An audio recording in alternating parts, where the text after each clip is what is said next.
Qala Allah Ta'ala fil Qur'anil Karim, A'udzu billahi minasyaitonir rajim. Ya ayyuhalladzina amanu ittaqullaha haqqa tuqatih wa la tamutunna illa wa antum muslimun.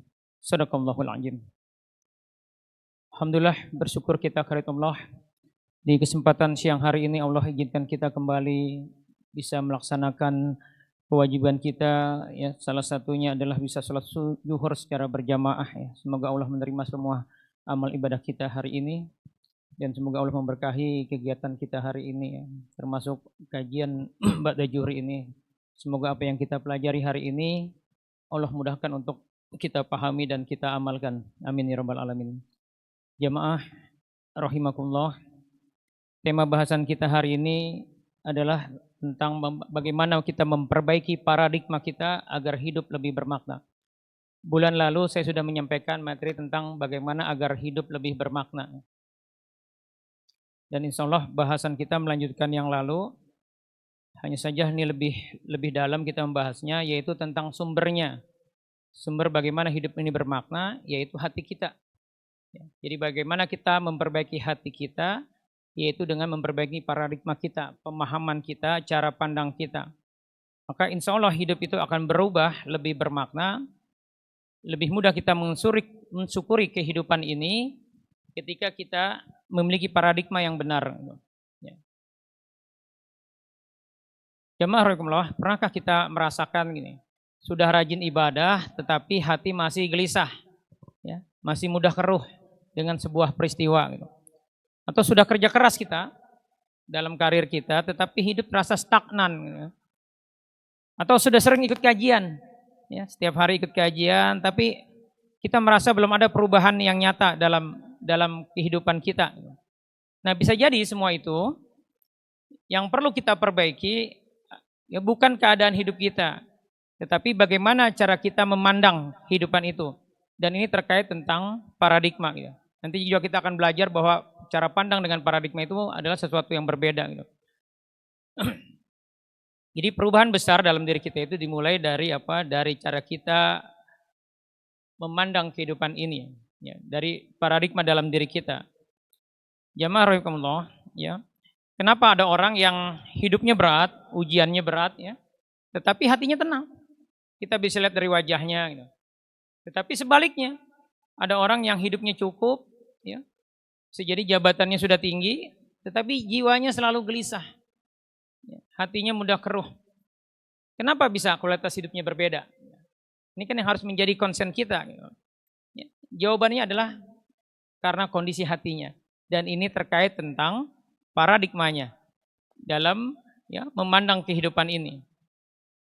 Nah, kehidupan dunia ini mengajarkan kita bahwa orang yang keren itu, ya, yang didecak kagumi itu ketika apa? Dia sukses. Jadi suksesnya itu pengertiannya kaya, gitu.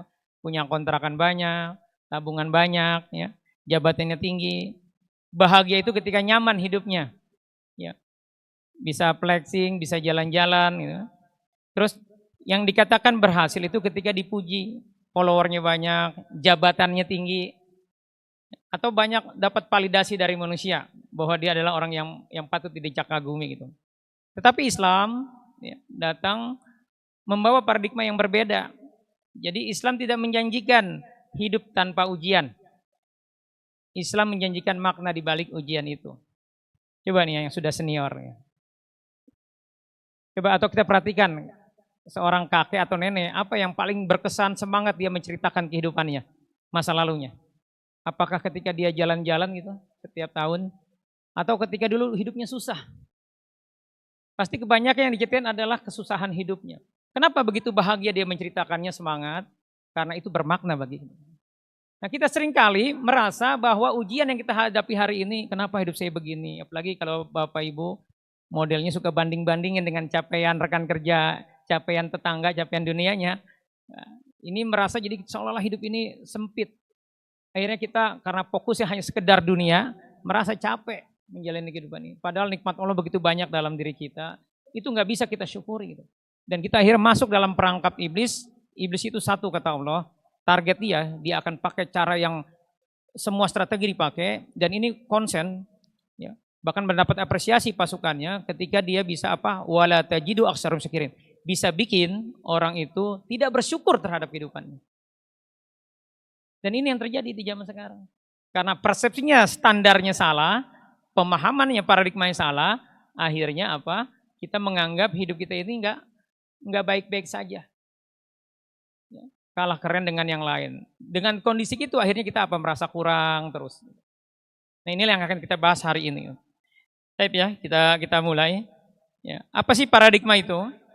Paradigma adalah cara kita melihat dunia ini. Bukan sekedar pikiran, tapi lensa kita melihat realitas kehidupan kita. Jadi paradigma itu seperti kacamata. Kalau kacamatanya salah, semua yang terlihat salah. Kalau kacamatanya benar, hidup terasa berbeda. Kita tidak melihat, ya seringnya kita tidak melihat dunia ini sebagaimana adanya. Kita melihatnya sebagaimana cara kita memahaminya, cara kita melihatnya. Jadi paradigma adalah cara kita memahami dunia ini. Cara kita menafsirkan kejadian yang kita alami, kita melihat ya sekeliling kita, dan cara kita melihat diri kita sendiri, orang lain, dan cara kita melihat Allah. Inilah paradigma. Kita tes ya Pak ya. Pernah lihat gambar ini? Ini saya ambil dari buku Seven Habits. Ya, karangan Stephen Covey. Dulu buku lama ini, ya. Stephen Covey membahas ini, gambar ini. Ini gambar apa Pak kira-kira Pak? Gambar nenek. Ada yang lihat ini gambar yang berbeda? Bukan nenek-nenek, tetapi gadis yang cantik. Jadi Stephen Covey itu bikin dua kelompok. Kelompok A dikasih tahu bahwa gambar itu nenek-nenek. Ya. Gambarnya nggak terlalu mirip seperti ini, tapi miripnya lebih mirip nenek-nenek. Kelompok satunya dikasih lihat gambar gadis cantik. Ya. Lalu kedua kelompok ini dimasukkan dalam satu ruangan, ditampilkan gambar ini. Maka yang tadi kelompok A, yang sudah diberitahu bahwa ini gambar nenek-nenek, jawabnya apa kira-kira Pak? Nenek. Sementara kelompok B karena tadi dikasih gambar wanita cantik dan mirip-mirip dengan gambar ini, dia jawab apa? Wanita cantik. Kelompok B mungkin akan bilang apa? Mata lu kemana nenek-nenek dibilang gadis cantik gitu. Tetapi sesungguhnya gambar ini bisa dilihat dari dua sisi. Ada yang bisa ngelihat ini gambar gadis cantik Pak? Ada yang bisa? Ya. Kalau gadis cantik itu, ya, ini kalungnya Pak nih. Ini hidungnya nih. Ya. Ini telinga. Kelihatan Pak gambar gadis cantiknya? Ya. Tapi kalau gambar nenek-nenek ini mulutnya nih. Ini hidungnya nih yang mancung, ya, ini topinya. Maka gambar ini kalau dibilang nenek-nenek benar nggak Pak? Benar. Kalau dibilang gadis cantik, benar juga. Nah, keributan kita dengan rekan kerja di sosmed apalagi, itu seringkali kan cuma karena beda paradigma aja, beda cara pandangnya gitu. Maka hati-hati, jangan mudah hati kita terpancing dengan sebuah statement-statement yang sebenarnya nggak perlu benar kita mengomentari gitu. Apalagi kalau bikin hari itu, pagi itu, bangun tidur buka HP, lihat postingan orang nggak sesuai dengan pemahaman kita langsung komentarin, capek benar hidup kayak begitu. Maka penting bagi kita memahaminya. Jadi apa sih urgensinya? Ya, kita memperbaiki paradigma kita. Jadi hidup itu tidak berubah Pak, sampai cara pandang kita berubah. Kalau kita hanya sekedar rubah gaya, rubah perilaku, itu nggak kuat. Tapi rubah dulu paradigma kita. Dan tadi saya bilang, dalam Islam itu, paradigma itu adalah merubah hati. Karena yang berpikir dalam Islam itu adalah hati kita. Jadi hidup tidak berubah sampai cara pandang kita berubah. Masalahnya bukan takdir, tapi tafsir kita terhadap takdir. Yang melelahkan, itu bukan hidupnya Pak. Bukan masalahnya, tapi cara kita melihat masalah itu. Cara kita melihat hidup kita. Jadi kesimpulannya apa? Mengubah paradigma itu akan merubah hidup kita. Contoh, mungkin jamaah rahimakumullah kenal ya, tahu dengan Ibnu Hajar al-Asqalani. Ibnu Hajar al-Asqalani itu, dia orang Mesir, itu waktu pesantren, itu murid paling bebal. Sering dibully sama teman-temannya. Akhirnya malu dia, minta izin sama kiainya untuk pulang aja deh, saya kayaknya nggak bakat ini. Karena ngerengek terus, akhirnya diizinin pulang. Dalam perjalanan pulang ke rumahnya, hujan. Akhirnya dia meneduh di sebuah gua. Ternyata saat meneduh, Di gua itu dia mendengar suara tetesan air. Dan dia samperin sumber suara itu dan dia lihat ada sebuah batu besar, ada air netes dari atap gua itu, kena batu itu dan batu itu terlihat bolong. Dan ini menjadi inspirasi buat Ibnu Hajar al-Asqalani ini, bahwa batu aja yang sebesar itu, sekuat itu bisa bolong dengan air yang lembut. Dan Allah kasih hidayah, akhirnya dia berpikir, kalau saya mau bersabar dalam menuntut ilmu, mungkin saya juga bisa seperti air itu, bisa ngebolongin batu, apalagi otak saya yang lembut ini. Maka akhirnya dia dapat inspirasi, dia pulang lagi ke pesantren, enggak jadi pulang ke rumah. Dan akhirnya dia belajar dengan sungguh-sungguh. Ya. Apakah dia jadi lebih cepat menghafalnya? Enggak juga. Tetapi dia sudah punya paradigma baru bahwa segala sesuatu itu butuh proses, butuh kesabaran. Dan setiap orang itu beda-beda kemampuannya. Ada yang cepat menghafalnya, ada yang lama. Tapi yang penting adalah bagaimana kita bisa menikmati proses itu. Dan kekuatan hati itu bersabar dengan sebuah perjuangan, dengan sebuah proses, dengan sebuah perjalanan karir, kita bisa bersabar, Pak. Itu ketika hati kita memang punya kekuatan. Jadi disinilah kenapa kita penting ngebahas bagaimana kita bisa memperbaiki paradigma kita. Dan ternyata ini, Pak, nih hari ini kalau ada yang masih suka pegel-pegel badannya bangun tidur, ya atau apa punya kena HNP, saraf kejepit. Jadi ternyata semuanya rasa nyeri itu berasal dari pikiran atau hati yang tidak tenang. Ada sebuah penelitian, ya. Jadi hati-hati nih, kita evaluasi diri kita ya. Ada sebuah penelitian dari Dr. John E. Sarno, ini bukan orang Jawa Pak ya, walaupun namanya Sarno, tapi orang Amerika ini. Ya, dari New York University School of Medicine. Di tahun 1950 dia bikin penelitian. Kesimpulan dari penelitiannya adalah bahwa sebagian besar nyeri kronis, terutama nyeri punggung, itu berakar dari faktor psikologis, bukan kelainan struktur fisik. Jadi bukan dari tulang atau dari apapun itu. Terus emosi yang terpendam, kemarahan, kekecewaan, rasa bersalah, kecemasan, ya, memicu respon fisik yang menyebabkan nyeri otot, mati rasa, atau kaku. Ya. Ada yang suka kaku di pundaknya? Ya. Jadi peristiwa itu begini, otak membatasi aliran darah ke jaringan otot, ke saraf, ke tendon secara ringan, menimbulkan nyeri namun tidak berbahaya. Dan ini merupakan strategi pengalihan. Jadi cara tubuh merespon karena pikiran kita sedang apa? Sedang bermasalah. Hati kita sedang terpressure. Ya, gejalanya apa? Nyeri punggung, nyeri bahu, kaku di leher ya. Lehernya kaku, pegel, sakit kepala, migrain, sindrom iritasi usus besar, ya, dan kesemutan. Semua gejala ini bukan diciptakan oleh tubuh tetapi oleh pikiran yang sedang melindungi diri. Ini penelitian tahun 1980.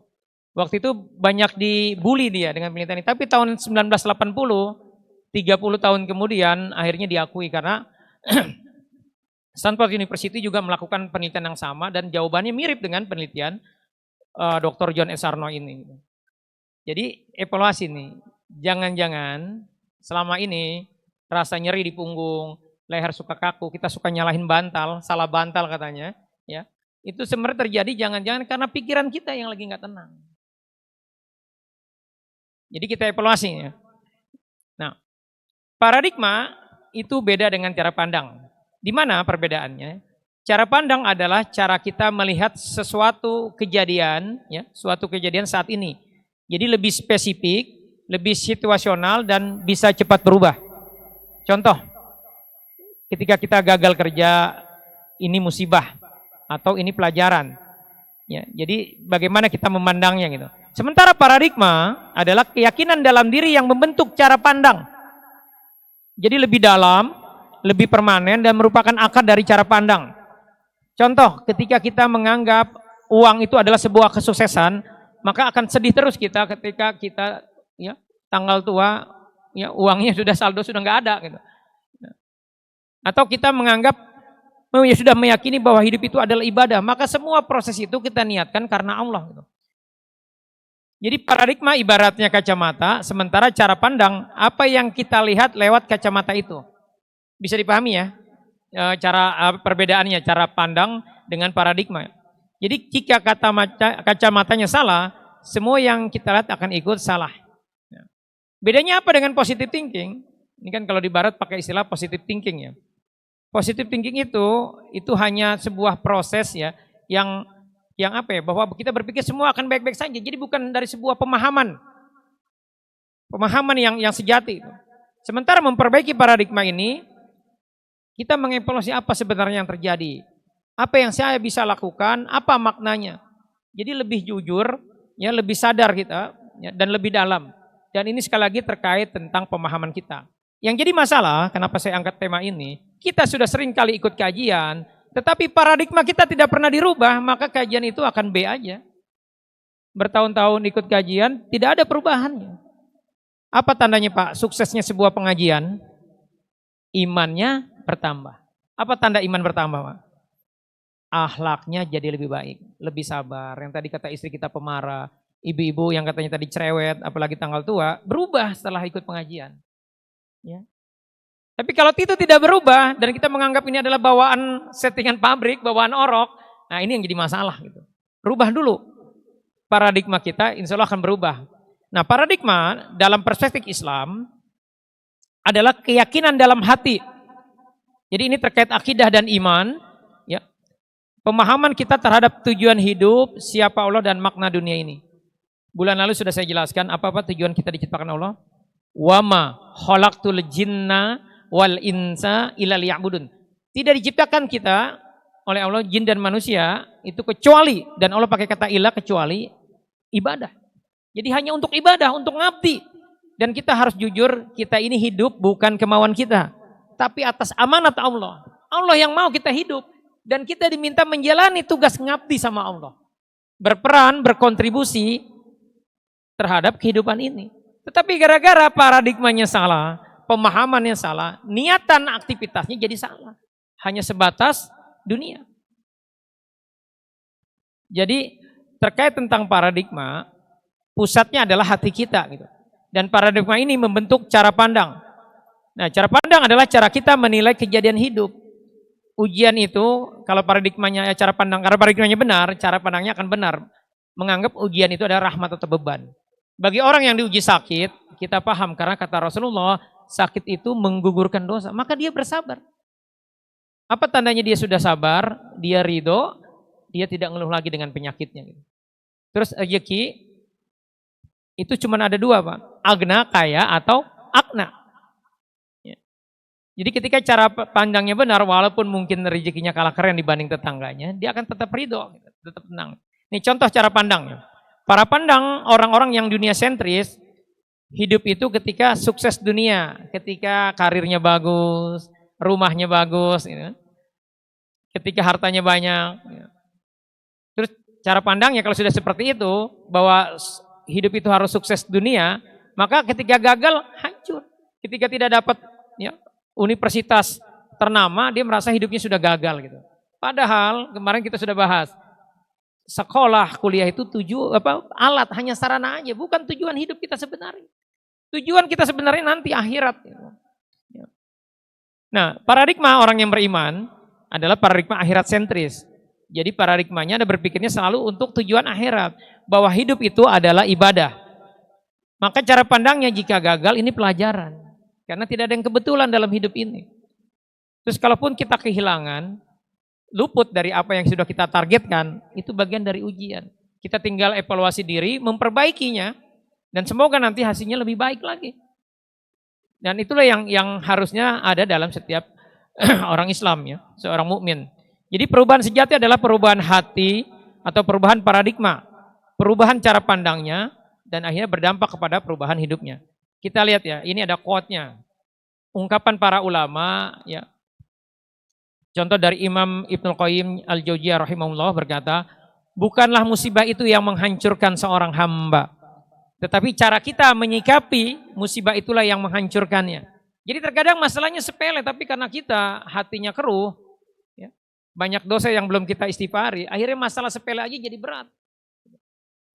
Itulah kenapa orang Palestina, karena punya paradigmanya benar, 80 tahun dijajah, ketika dia mau diungsikan nggak mau. Bahkan ada seorang gadis, anak gadis, keluarganya dibom, mati semua kecuali dia.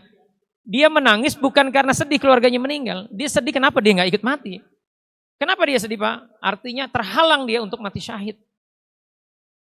Jadi bahagia dan sedihnya pakai standarnya standar Allah. Jadi Masya Allah, kenapa bisa punya pemahaman seperti itu? Ya, karena mereka belajar. Karena paradigmanya sudah benar gitu. Jadi kalau hari ini masalah sepele seringkali kita langsung marah, ya anak buah salah kita gebrak meja, ditegur atasan baper. Nah ini evaluasi diri. Jangan-jangan hati kita Pak yang masalah. Kita kurang lapang. Paradigma kita masih salah memandang kehidupan ini. Terus menurut Imam Al-Ghazali rahimahullah berkata, kebahagiaan tidak terletak pada banyaknya yang dimiliki, tetapi pada hati yang mampu melihat dengan benar. Sekarang ini Pak, kasus pinjol itu Masya Allah luar biasa gitu. Dan sedihnya saya baca datanya itu kebanyakan guru dan ibu rumah tangga. Tapi dalam prakteknya saya nanganin kasus banyak juga anak-anak yang genji itu hutangnya banyak. Karena sekarang hanya modal foto diri dengan selfie dengan KTP, bisa langsung hutang 5 juta minimal gitu. Kenapa dia berhutang? Karena ingin flexing. Biar kelihatan HP-nya bagus, supaya orang decak kagum. Padahal orang gak ada yang peduli. Bapak ada yang peduli Pak, ada orang beli HP baru gitu. Terus di depan Bapak pamer peduli. Enggak peduli kita sebenarnya. Tetapi orang yang punya paradigma salah, seolah-olah ya yang namanya kepribadian itu ketika benda-benda pribadinya bagus, ya rumahnya bagus, pangkatnya bagus, HP-nya bagus, mobilnya bagus, baru bisa baru bisa didejak kagumi, maka dia akan terjebak ketika ternyata takdir Allah rezekinya nggak banyak. Karena rezeki itu sebenarnya kalau kita mau memahami dengan paradigma yang benar kata Allah cuma 2, agna, kaya, wa akna, cukup. Tapi kenapa kita pusing tiap bulan? Karena bergaya. Tadi rezekinya 10, gayanya 15, 5 lagi kredit kita. Akhirnya tiap bulan pusing kepalanya gitu. Kenapa? Karena tadi kebahagiaannya diletakkan pada banyaknya benda yang dimiliki gitu. Nah paradigma itu harus sesuai dengan kehendak Allah. Nggak bisa kita bikin konsep sendiri. Karena kata Allah begini di surat Al-Baqarah ayat 216. Wa asa an takrahu say'an wa huwa khairul lakum. Boleh jadi kamu membenci sesuatu padahal ia sebenarnya baik bagi kamu. Ya. Wa asa an tuhibbu say'an wa huwa syarrul lakum. Dan boleh jadi kita menyukai sesuatu, senang kita dengan sesuatu padahal dia sebenarnya buruk buat kamu. Kita nggak tahu ke depannya seperti apa. Wallahu ya'lamu wa antum la ta'lamun. Allah Maha mengetahui ke depannya akan seperti apa kejadiannya. Kita yang nggak tahu. Maka tugas kita adalah selalulah ridho dengan apa? Dengan yang Allah berikan. Nah, terkait tentang paradigma ada 3 levelnya. 3 tahap kesadaran untuk perubahan diri. Pertama, kebanyakan orang, ini mayoritas orang paradigmanya paradigma korban. Jadi secara mental dia menyalahkan pasangan. Saya sebenarnya orangnya baik, cuman istri saya aja cerewet. Akhirnya saya jadi pemarah deh. Atau ibu-ibu bilang, saya sebenarnya wanita yang rajin nih. Saya bisa sabar, tapi suami saya begitu dia. Ya. Jadi berubah diri kita, baiknya kita tergantung orang lain. Gitu. Ya, seringnya menyalahkan pasangan atau menyalahkan ekonomi. Ini gara-gara Trump sama Iran berantem melulu gitu. Perang nggak selesai-selesai, ya, harga solar jadi naik. Terus menyalahkan masa lalu, ini orang tua saya, coba saya dulu dikuliahin, mungkin karir saya bisa cepat naik. Ya. Ini paradigma korban, jadi menyalahkan pihak luar terus. Gitu. Ya. Saya begini karena mereka, gitu. Itu ucapan yang sering diucapkan. Atau seandainya, jikalau gitu. Nah orang seperti ini sulit berubah. Kenapa sulit berubah? Karena merasa tanggung jawabnya ada di luar dirinya, di luar kontrol dia. Gitu. Ya modelnya adalah menyalahkan, ngeluh, sama nunggu. Nah yang kedua, ini kalau saya ikut kajian nih, berubah paradigmanya jadi paradigma tanggung jawab nih. Mulai sadar, ya, saya bertanggung jawab atas hidup saya memilih berubah. Jadi mulai dia berubah. Tetapi ketika pemahamannya belum utuh, kemarin gimana Pak agar hidup bermakna, maka cita-cita kita harus fauzul azim. Harus kemenangan yang besar, akhirat. Yang kriteria suksesnya seperti yang Allah bilang di surat Al-Imran 185. Famang zuhziza aninar. Barang siapa yang matinya terhindar dari api neraka, wa udhilal jannah, dan dimasukkan langsung ke dalam surga, langsung tidak mampir dulu, tidak kena siksa kubur, tidak kena api neraka dulu, langsung masuk surga, faqad pastilah orang sukses. Jadi obsesinya, visi hidupnya akhirat. Jadi fauzul azim itu diceritakan oleh Allah dalam surat As-Saff adalah ya ghafir lakum junubakum. Ketika kita mati dosanya sudah diampunin. Jadi matinya husnul khotimah. Wa yudkhilukum jannah, dimasukkan ke dalam surga. Itu yang harus jadi obsesi. Apapun capaian dunia kita nggak peduli. Selama kita ikutin semua aturan Allah, kerjanya nggak triki-triki, ya, nggak manipulasi, nggak korupsi, walaupun capaiannya kalah keren dengan rekan-rekan sejawatnya, seangkatannya, dia tenang aja. Karena cita-cita dia bukan ini, cita-cita nanti dia dapat keridhaan Allah, diampunin dosanya, masuk surga. Nah, yang bagus ini paradigma tauhid. Yang ketiga, Pak, keimanan. Seorang mukmin melihat hidupnya dengan cara berbeda, dia meyakini tidak ada kejadian yang sia-sia. Jadi hidup itu tidak kebetulan. Hidup itu sudah disetting, kata Rasulullah, 50.000 tahun sebelum bumi ini diciptakan, hidup kita pas sudah selesai, tintanya sudah kering. Tugas kita adalah ahsanu amala, bersikap terbaik terhadap semua takdir gitu. Terus tidak ada takdir tanpa hikmah, pasti ada hikmah. Bulan lalu sudah saya jelaskan, Allah menceritakan salafus soleh, para nabi, para rasul itu tidak ada ceritanya itu Desember, Nabi Ibrahim jalan-jalan bersama keluarganya ke puncak leyah-leyah naik jet pribadi, nggak ada cerita gitu. Angle ceritanya yang diceritakan kepada kita dalam Al-Quran, semuanya dari satu ujian ke ujian berikutnya. Bahasa Betawinya, dari satu kesusahan berikutnya. Kenapa itu yang diceritakan? Supaya kita tahu bagaimana bersikap kalau hidup lagi nggak sesuai hati kita, sesuai keinginan kita. Dan Allah mengajarkan cara doanya, cara bersikapnya. Dan harusnya kita punya paradigma seperti itu. Jadi ujian bukan hukuman, tapi cara Allah naikkan level. Tanda cinta Allah. Dan kita harus juga memahami bahwa ujian itu tanda cinta Allah. Karena Rasulullah mengatakan, inna idzomal jazaa'i ma'a idzomal bala. Wa inna allaha idha ahabba kauman ibtalahum. Jadi kata Rasulullah, sungguh pahala besar karena balasan untuk ujian yang berat. Sungguh jika Allah mencintai suatu kaum, maka dia menimpakan ujian untuk mereka. Inilah dasar kenapa orang-orang Palestina itu nggak mau pindah, Pak. Dia tahu bahwa takdir hidup dia memang harus di Palestina. Dan dia sadar bahwa janji Allah, kalau ujiannya berat, berarti surganya tinggi levelnya. Maka jalani aja, nikmati aja. Kan terbukti, 80 tahun juga belum kalah-kalah kan sama Israel. 80 tahun bisa bikin roket negara yang senantiasa dibom itu. Jadi mengalahkan negara-negara lain. Nah, kalau kita ingin paradigma kita, tadi kan paradigma itu adalah memperbaiki hati, maka pastikan nih Pak, hati kita kondisinya sudah punya 3 ini. Ini menurut Imam Ibnu Qayyim Al-Jauziyah, 3 sikap hati orang bertakwa. Yang pertama, dia sudah ridho atas semua takdirnya. Enggak peduli dia kalah keren dengan rekan-rekan seangkatannya, secara karir, dia ridho dengan itu. Karena setiap orang pasti dengan kelebihannya dan dengan apa? Kekurangannya. Kalau dia punya kelebihan, ada ujian pasti dia dengan itu. Maka pastikan kita sudah ridho, Pak. Apa ciri orang sudah ridho, Pak, dengan kehidupannya? Bu? Cirinya adalah dia tidak ngeluh lagi. Dia menerima, dia tenang, nggak galau. Ya, lihat postingan orang galau. Biasanya ibu-ibu, lihat Desember teman-temannya pada jalan-jalan, saya mau nggak jalan sama suami saya, boro-boro. Nah kalau gitu berarti belum ridho kita dengan takdir hidup kita, gitu kan. Ya. Apalagi masih menyimpan dendam, menyimpan kekecewaan.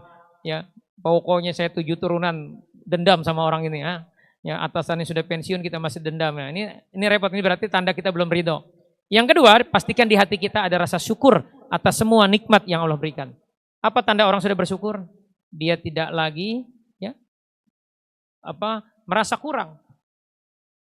Yang jadi masalah orang zaman sekarang, sudah punya motor, ngelihat tetangganya punya mobil, pengen mobil, akhirnya rasanya kurang. Sudah beli mobil, mobilnya kalah keren dengan tetangganya, akhirnya apa? Merasa kurang lagi. Sudah jabatannya eselon, ya, tapi karena ngelihat yang lain sudah eselon 1, akhirnya apa? Merasa kurang lagi. Yang harus kita lakukan adalah kita perbaiki cara kita bekerja, kita jadi lebih profesional. Ya. Hasil kita serahkan ke Allah. Jadi kita bersyukur atas semua nikmat. Pastikan ada ini Pak, rasa syukur ini. Hati-hati ya kalau kita selalu merasa kurang, sehingga akhirnya nikmat yang Allah berikan nggak kita bisa syukuri. Punya istri, punya anak, punya karir nggak kita syukuri gara-gara kita ngelihat selalu ke atas. Yang ketiga itu sabar. Harus ada rasa sabar di hati kita dalam menjalani semuanya. Sabar dalam menjalani ujian, karena ujian itu la yukallifullahu nafsan illa usaha, pasti kita sanggup, pasti selesai. Ya. Yang kedua sabar dalam ketaatan, nah yang ketiga nih Pak nih, itu yang akan jadi kekasih Allah. Sabar untuk tidak maksiat. Sekarang ini bulan haram Pak, Dzulqa'dah, tanggal 21, 22, 23 ya kalau salah, Dzulqa'dah. Dzulqa'dah, nanti ada Dzulhijjah, ada Muharram dan nanti bulan Rajab itu adalah 4 bulan haram, 4 bulan yang dimuliakan. Pahalanya dilipat gandakan, mirip-mirip kayak Ramadan, cuman bedanya setannya, jinnya nggak diikat. Jadi makanya masih berat kita. Dan di bulan haram ini biasanya penyakit, Bapak tadi tiba-tiba tenggorokan sakit, flu, demam, itu memang bagian dari ujian kita, Pak. Karena iblis juga bermain di situ agar kita tidak maksimal. Dan di bulan haram sebaiknya jangan maksiat. Yang biasa kita ujiannya kalau lagi sendiri suka scroll-scroll, lihat pornografi, bagi laki-laki, ibu-ibu suka gosip, jangan maksiat. Menurut Imam Ibnu Sahal bin Abdullah, ya di seorang tabi'in, orang itu kalau bisa ibadah maksimal, Pak, ibadahnya banyak, belum tentu jadi kekasih Allah. Tetapi ketika dia bisa tidak korupsi, tidak maksiat, tidak melihat yang haram, itu jadi kekasih Allah. Karena ternyata untuk tidak maksiat ini itu lebih berat ketimbang kita melakukan amal soleh. Menurut beliau, menurut Sahal bin Abdullah, orang yang imannya jujur lah yang bisa tidak maksiat dikala sendirian. Dikala kesempatan itu ada, kekuasaan itu ada. Karena itu butuh sebuah keyakinan akan janji-janji Allah. Susah kita untuk bisa meninggalkan maksiat ketika kita belum yakin 100% kepada Allah dan janji-janji Allah.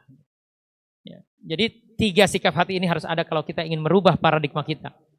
Nah, ini ada di dunia ini ada 3 level perubahan, Pak. Tapi perubahan kalau sekedar hanya berubah perilaku, penampilannya berubah, ya sikapnya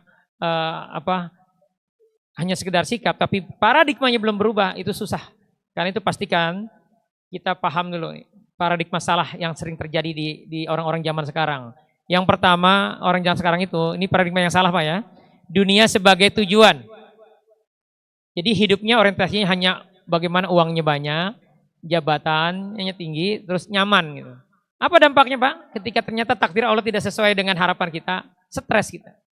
Mudah stres, sesuatu tidak sesuai harapan, stres, sedih. Terus ketika mau pensiun takut kehilangan dengan jabatannya gitu. Jadi inti masalahnya apa nih kalau paradigma yang seperti ini menjadikan dunia sebagai tujuan utama hidupnya.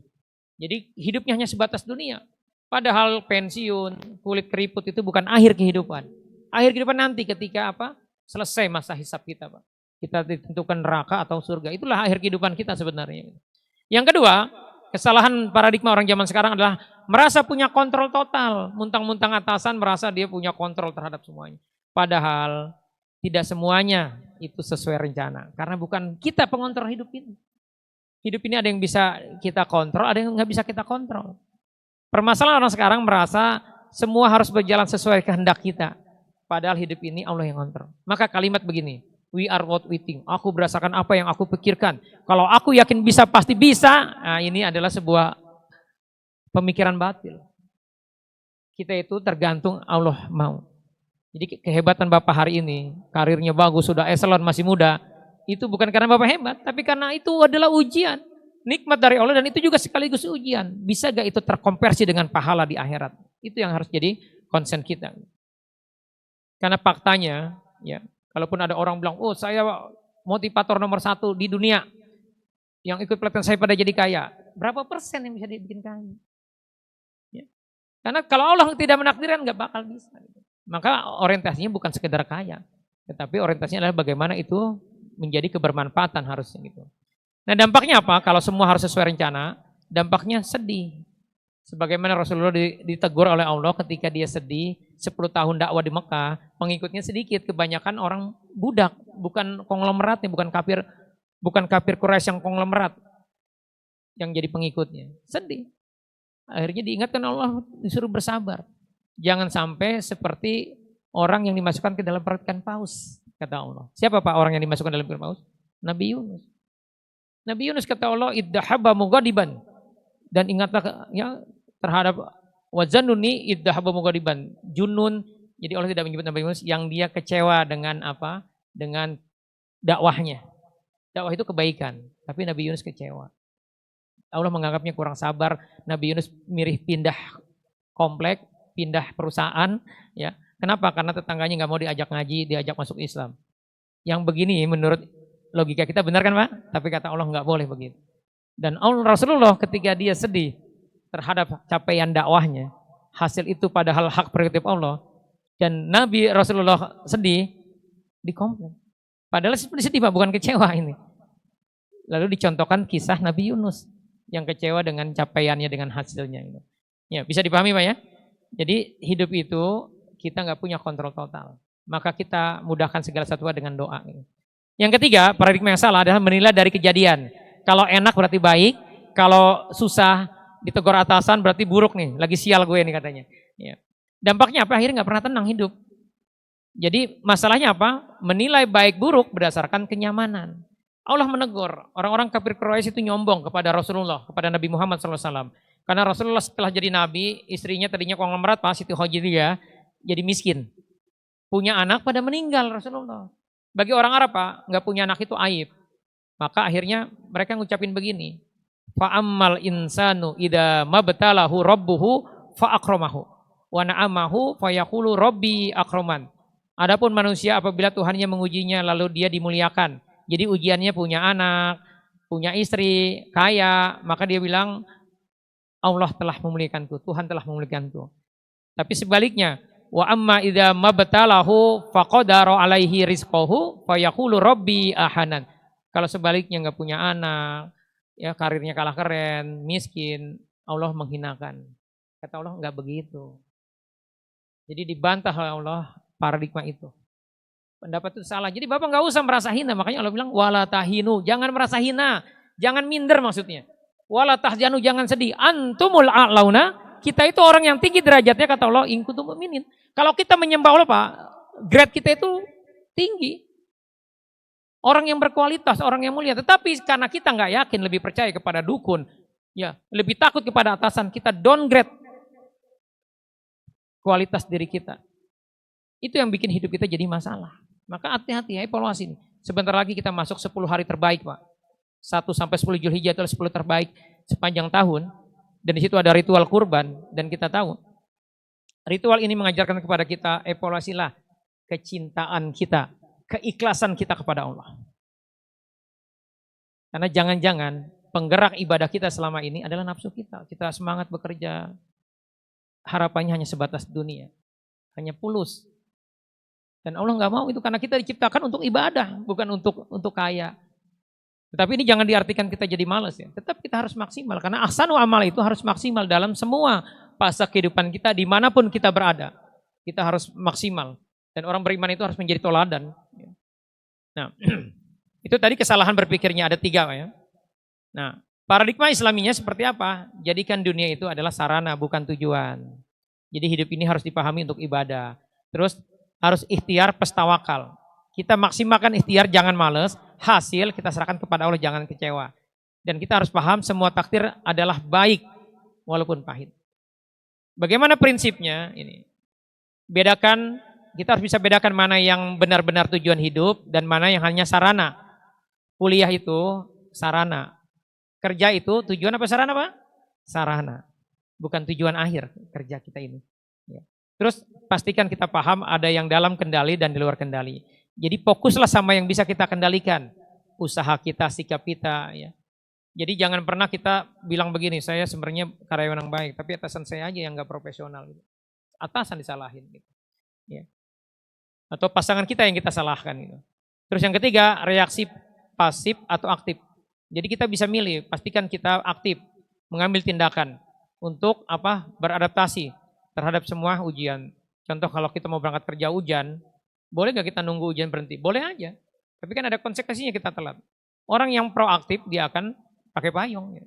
Terus bersikap positif atau negatif terhadap sebuah kejadian. Atau terhadap sebuah ujian. Kalau positif yang dilakukan, misalkan Bapak ini kan berkarir di kantor ini, caranya sehat, jujur, terus sesuai nilai, nggak triki-triki. Kalau negatif apa ngambil jalan pintas. Punya kesempatan dia curang, dia merugikan perusahaan. Nah, ini prinsipnya. Cara praktisnya begini. Pastikan kita selalu tanya sama diri kita Pak. Terhadap apapun yang terjadi di kita, ini apa maksud Allah nih? Kok orang lain nggak terselandung lewat sini, saya terselandung, berdarah lagi. Selalu evaluasi diri. Ya. Terus sadari lensa kacamata kita salah. Nah, kita biasanya kalau sudah banyak ibadahnya, banyak ilmunya, tinggi jabatannya, rasa ujubnya gede. Orang rasa ujubnya gede itu merasa benar. Padahal setiap orang punya potensi salah. Maka pastikan kita sadar diri ya. Jangan-jangan pemahaman kita salah hari ini. Siapa verifikator terbaik kita Pak? Istri kita. anak kita. Termasuk rekan kerja kita juga bisa jadi dia verifikator terbaik kita yang tahu gitu. Ya kartu kita seperti apa. Tanya Pak sama istri, apa yang harus saya perbaiki. Selagi masih hidup, selagi masih ada kesempatan. Terus yang ketiga, bagaimana kita bisa merubah paradigma, pastikan kita selalu senantiasa interaksi dengan Al-Quran. Baca Qurannya, baca terjemahan Pak ya. Jadi fokusnya adalah jumlah jamnya. Karena Al-Quran itu adalah sarana yang Allah berikan kepada kita sebagai hudan, sebagai petunjuk untuk meluruskan paradigma kita, pemahaman kita terhadap kehidupan ini. Terus yang keempat, latih husnudzon kita terhadap semua takdir yang Allah berikan kepada diri kita.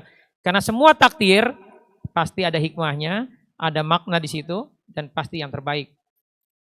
Dan yang kelima, berdoa mohon petunjuk dan pertolongan Allah. Ya.